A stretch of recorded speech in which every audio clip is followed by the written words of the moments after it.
नमस्कार.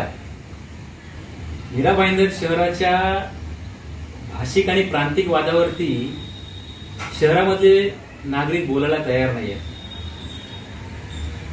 145 विधानसभा मतदारसंघातील आमदार गीता जैन यांनी आता पुन्हा एकदा भाषिक आणि प्रांतिक वाद उभा केलाय.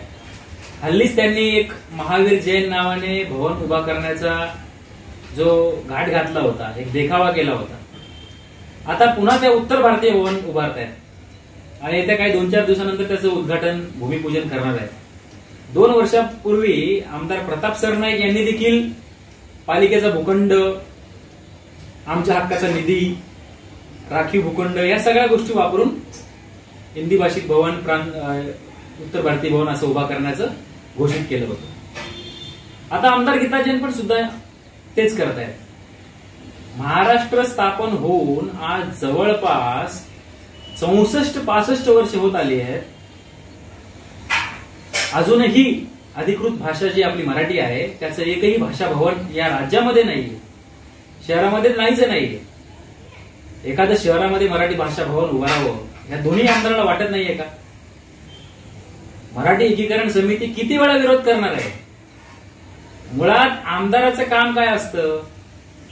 आमदार भाषिक आणि प्रांतिक वाद उभा करायला आहेत का? धार्मिक वाद उभा करायला आहेत का? तुम्हाला महाराष्ट्राच्या नागरिकांनी निवडून दिलं कशासाठी आहे? तुम्ही हे भवन वगैरे असले गाजर नागरिकांना दाखवून मतांचं ध्रुवीकरण जे करताय, तुम्ही निवडणुका ज्यावेळेस लढता, निवडणूक आयोगाला तुम्ही जो शपथ लिहून देता की आम्ही या सगळ्या गोष्टीमध्ये पडणार नाहीये, मग आता हे तुम्ही काय करताय? मतांचं ध्रुवीकरण नाहीये. परराज्यातून या राज्यामध्ये, मराठी राज्यामध्ये पोट भरायला आलेली लोक, त्यांच्या सेवेसाठी तुम्ही भाषा भवन उभा करताय.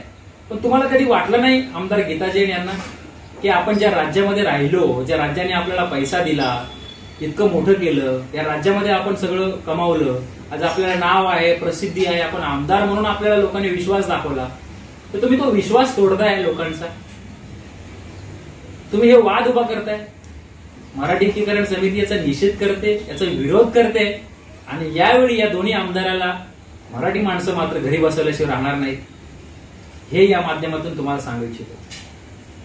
धन्यवाद.